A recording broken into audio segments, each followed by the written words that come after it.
Moses. என்னோட கேள்வி என்னன்னா, இப்போ நிறைய இடத்துல வந்து நான் பார்க்கும்போது பிசாசை வந்து கெட்டக்கூடிய காரியத்தை பிசாசை கெட்டுரும் அப்படின்னு சொல்றாங்க, கெடுத்துருவான்னு சொல்றாங்க. ஆமா, பிசாசை நான் கெட்டுறேன் இயேசுவின் நாமத்தின கட்டுறீங்க. ஓகே. அப்போ அதுக்கு வசனத்தை பயன்படுத்துறேன்னா, நீங்க பூமியில எது கெட்டுகிறீர்களோ அது பரலோகத்துல கட்டப்பட்டு இருக்கும், பூமியில எது கெட்ட வைக்கிறீர்களோ அது பரலோக கெட்ட வைக்கப்பட்டிருக்குன்னு சொல்றேன். அந்த வசனத்தை ஒப்பிடுறாங்க. ஆனா எனக்கு அது வந்து இதுக்கும் அதுக்கும், ஏன்னா பிசாசு இங்க கெட்டினா பரலோகத்திலும் பிசாசு கெட்டப்படுவானா, இது இங்க கெட்ட வைக்கப்பட்டானா பரலோகத்திலும் கெட்ட வைக்கப்படும். அப்ப அங்கேயும் இருக்கிறானா? ஏன்னா அங்க தள்ளப்பட்டு போனனால்தான் அவன் பூமி அங்கிருந்து தள்ளப்பட்டு கீழே வந்துட்டான். அப்படி இருக்கும்போது இங்க நீங்க அந்த வசனத்துக்கும் இதுக்கும் ஒத்து போல கெட்டுறது. இன்னொரு இது என்னன்னா, சுட்டெரிக்கிறேன்றாங்க. சுட்டெரிக்கிறேன்னா நமக்கு அந்த சுட்டெரிக்கிற இது நமக்கு இது அந்த அதிகாரம் இருக்கா? பாதாளத்துக்கு தள்ளுறேன்றாங்க. பாதாளத்துக்கு நம்மளால தள்ள முடியுமா?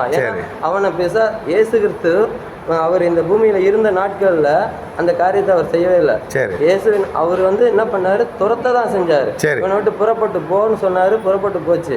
அவர் அதிகாரத்தை பயன்படுத்தி வெளியே போக தான் வச்சாரே தவிர, ஒரு இடத்துல சொல்லப்பட்டிருக்கு, இந்த வீடு வந்து பெருக்கி ஜோடிக்கப்பட்டு இருக்கும், அந்த பிசாசு துரத்தப்பட்டு அவன் வந்து மறுபடியும் அவன் அது வெறுமையா இருக்கிறத பார்த்துட்டு தண்ணிலும் பலவான 7 பேரை கூட்டிட்டு வருவான். அப்ப துரத்தப்பட்டு போவதை தவிர கெட்டி வைக்க நம்மளால அதிகாரம் இருக்கா? கெட்டி வைக்க முடியுமா?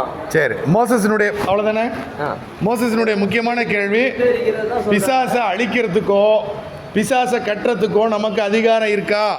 ஏன்னா நம்ம நிறைய நேரத்தில் தெரிஞ்சோ தெரியாமலோ அந்த ஜெபத்தை என்ன பண்ணுவோம், உன்னை நான் கட்டுறேன், உன்னை நான் அழிக்கிறேன் அப்படின்னு உட்காந்துக்கோங்க மோசஸ். ஆமாம், இப்படி பண்ணுறோம், பண்ணலாமா அப்படின்னு கேட்குறாரு. சரி, பிசாசை யாரும் என்ன பண்ண முடியாது. ஹலோ, கேக்குதா? பிசாசை யாரும் என்ன பண்ண முடியாது. எப்போ வரைக்கும் அப்படின்னா, இயேசு கிறிஸ்துவனுடைய 1000 ஆண்டு அரசாட்சி வரைக்கும் பிசாசை யாரும் என்ன பண்ண முடியாது. அந்த 1000 வருஷ அரசாட்சிக்கு முன்னாக இயேசு தான் என்ன பண்ணுவார், பிசாசை கட்டி பாதாளத்தில் என்ன பண்ணுவார், 1000 வருஷத்துக்கு அடைச்சி வச்சிருப்பாரு. அது வரைக்கும் பிசாசை யாரும் என்ன பண்ண முடியாது. அப்போ ஏன் பாஸ்டர் அப்படி ஜெபம் பண்ணுறாங்க அப்படின்னா, அறியாமல் எல்லாம் என்ன பண்ணிட்டு இருக்கிறோம் நம்ம. ஆமாம், பூமியில் எதை கட்டுறோமோ அப்படின்னா அந்த இடத்துல இயேசு சொன்ன கட்டுறத வேற. இப்போ நான் உங்களுக்கு விளக்க போகிறேன் நான். சரி, நீங்கள் எந்த நாமத்திலனாலும் யாரை கட்ட முடியாது. பிசாசை துரத்த மட்டும்தான் முடியும். பிசாசை என்ன பண்ண தான் முடியும். வேதம் சொல்லுது, பிசாசுக்கு என்ன பண்ணுங்க, எதிர்த்து நில்லுங்க, அப்போ அவன் உங்களை விட்டு என்ன பண்ணுவான். அப்போ பிசாசை யாரும் என்ன பண்ண முடியாது, பிசாசை துரத்தி விட தான் முடியும். சரி, இயேசு கிறிஸ்து கிட்ட உபவாசம் இருந்தாரா? அப்போ பிசாசு சோதிச்சானா? 3 வருஷம் நீ பின்னாடியே வரக்கூடாதுன்னு கட்டி போட்டாரா, துரத்தி விட்டாரா? என்ன சொன்னாரு? பிறகு இடையில ஒரு முறை பேதுரு கூட வந்து கிரியை செஞ்சானா? அப்பவும் இயேசு என்னதான் சொன்னாரு, பின்னாடி போ சாத்தானேன்னு சொன்னாரா? என்ன பண்ணல? அப்போ பிசாசை இப்ப என்ன பண்ண முடியாது. சொல்லுங்க. பலவானை முந்தி கட்டினால் ஒழிய அவனோட கொள்ளை பொருட்களை அந்த பொருட்களை கொள்ளையிட முடியாது அப்படின்ற ஒரு வசனத்தையும் மேற்கோள் காட்டுறாங்க. ஏன்னா அதை அவனை கெட்டுனாதான் ஆத்துமாக்களை நம்ம இது பண்ண முடியும். இல்லை, நான் இப்போ அதை உங்களுக்கு விளக்கி சொல்லிடுறேன் நான். சரி, இப்போ நம்ம கட்டுறதா சொல்கிறோம் பார்த்தீங்களா? இப்போ 2 வசனங்கள் வேதத்தில் சொல்லப்பட்டிருக்கு. ஒன்று, பூமியில் எதை கட்டுறீங்களோ அது பரலோகத்தில் என்ன பண்ணப்படும். அடுத்தது, பலவான முந்தி கட்டினா நீங்கள் அவனுடைய பொருள் என்ன பண்ணலாம், கொள்ளையிடலாம். சரி, இது 2மே ஓமையாக சொல்லப்பட்ட காரியம். ஒரு எடுத்துக்காட்டாக உருவகப்படுத்தி சொல்லப்பட்ட ஒரு காரியம். முதல்ல சொல்லப்பட்டது, பூமியில் எதை கட்டுறீங்களோ அது பரலோகத்தில் கட்டப்பட்டிருக்குன்னு சொன்னால், இப்போ பூமியில் பிசாசை கட்டுறீங்க, பரலோகத்தில் பிசாசு இருக்கிறானா? சொல்லுங்க. அப்புறம் எதுக்கு நீங்க அவனை பரலோகத்தில் கட்டணும்? அப்போ பரலோகத்தில் பிசாசை பூமியில் என்ன பண்ண வேண்டிய அவசியம் இல்லை. பூமியில் எவைகளை கட்டணும்னு இயேசு சொன்னாரோ எதுக்கு அப்படின்னா, அதிகாரங்களை குறித்து இயேசு சொல்கிறார். இந்த பூமியில் பிசாசு அவனுடைய கிரியைகள் மூலமா அதிகாரங்களையும் துரைத்தனங்களையும் இந்த உலகத்தில் என்ன பண்ணி வச்சிருக்கிறான்? ஏற்படுத்தி வச்சிருக்கிறான். நிறைய என்ன பண்ணி வச்சிருக்கிறான்? இப்போ நம்ம எல்லாரும் இந்த பூமி இந்த இந்த இந்த தேசத்தில் கட்டுப்பட்டிருக்கோம்னு சொல்றோமா? என்னத்துக்கு கட்டுப்பட்டிருக்கிறீங்க? அப்ப நம்மளை எல்லாரையும் எது கட்டி வச்சிருக்கு? சட்டம் கட்டி வச்சிருக்கா? இப்போ நம்ம எல்லாம் கட்டப்பட்டிருக்கிறோமா? இப்போ இந்த கட்டுறதை தான் வேதம் அங்கே என்ன பண்ணுது சொல்லுது. இப்போ எதில் கட்டுறீங்க நீங்க? இப்போ பூமியில் கட்டுறீங்க. நீங்க எதை கட்ட போறீங்க?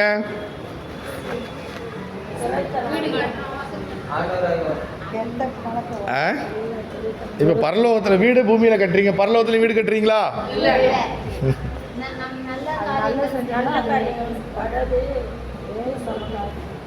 எதுக்கு கட்டணும் முதல்ல சொல்லுங்க.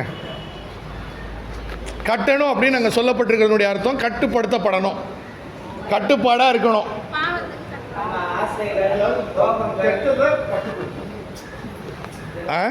கெட்டதை கட்டுப்படுத்தணும். இல்லை கட்டுப்படுத்தி இருக்கிறது. இப்போ ஒரு புருஷன் மனைவி 2 பேரும் ஒருத்தருக்கு ஒருத்தர் என்ன பண்ணியிருக்கிறாங்க? கட்டுப்பட்டிருக்கிறாங்க, இல்லாட்டி கட்டப்பட்டிருக்கிறாங்க. அப்படின்னு அர்த்தம் என்ன? 2 பேரும் சில நியாயமான உடன்படிக்கையினால என்ன பண்ணப்பட்டிருக்கிறாங்க? உடன்படிக்கை பண்ணி கட்டப்பட்டிருக்கிறாங்க. அப்படின்னா என்ன? 2 பேரும் நான் இதை செய்வேன், நீ எனக்கு இதை செய்யணும்னு 2 பேரும் ஒரு உடன்படிக்கை சொல்லி என்ன பண்ணியிருக்கிறாங்க? இப்போ பூமியில் நீங்கள் எல்லாரும் கட்டணும் அப்படின்னா ஆண்டவருடைய வசனத்தின்படி, ஆண்டவருடைய வசனத்துக்காக தேவனோடும் நீங்களும் என்ன பண்ணுறீங்க? சில காரியத்தில் உடன்படிக்கை பண்ணுறீங்க. இப்போ பூமியில் சில காரியத்தில் நான் கட்டுப்பட மாட்டேன் ஆண்டவரேன்னு என்ன பண்ணுறேன்? நான் ஆண்டவர்கிட்ட இருந்து அதில் நான் என்ன பண்ணப்படலை இந்த பூமியில். இப்போ எழுத கட்டுப்படலை. இந்த பூமி என்னை ஒரு விஷயத்துக்கு கட்டுப்பட சொல்லுது. இன்னும் கொஞ்ச நாள் கழித்து நம்ம தேசத்தில் சொல்லுவாங்க, எல்லாரும் இயேசு என்ன பண்ணக்கூடாது அப்படின்னு சட்டம் போடுவாங்க. இப்போ நான் என்ன பண்ண மாட்டேன் அந்த கட்டுப்பாடுக்கு? சொல்லுங்க, கட்டுப்படுவீங்களா? இப்போ பூமியில் நான் என்ன பண்ண மாட்டேன் அதுக்கு. அதைத்தான் நீ பூமியில் எதை கட்ட விழுக்கிறீங்களோ அது பரலோகத்தில் என்ன பண்ணப்பட்டே இருக்கும் உங்களுக்கு. இந்த பூமியில் எதுக்கு கட்டுப்படணும் அப்படின்னா இந்த வசனத்துக்கு தான் என்ன பண்ணணும்? நம்ம எல்லாரும் கட்டுப்படணும். அடுத்தது, பலவானை முந்தி கட்டினால் ஒழிய அவனுடைய பொருட்களை நம்ம என்ன பண்ண முடியாது. அப்படின்னா அது ஒரு உவமையாக நமக்கு சொல்லப்பட்டுச்சு. இப்போ ஒருத்தன் என்கிட்ட திருட வரான். திருட வர்றவனை நான் எதிர்க்கணும் அப்படின்னா நான் எப்படி இருக்கணும்?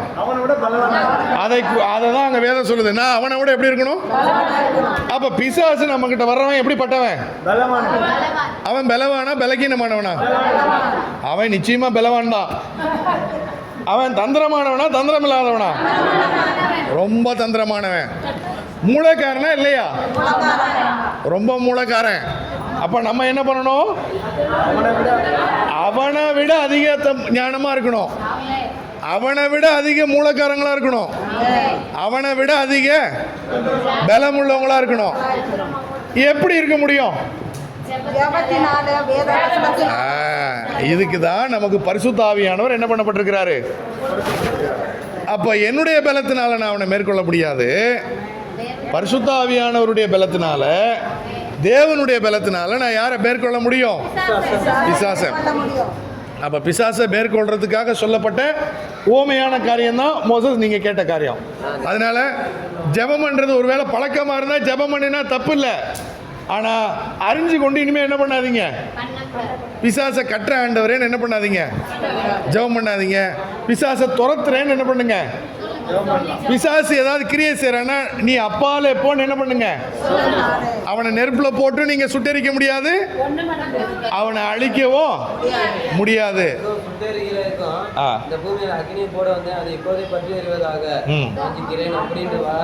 அந்த அக்கினி பிசாசு மேல போட வந்த அக்கினி இல்ல. பிசாசுக்கும் அவனுடைய கூட்டாளிக்கும் ஆண்டவர் வேற ஒரு அக்கினியை ரெடி பண்ணி வச்சிருக்கிறாரு.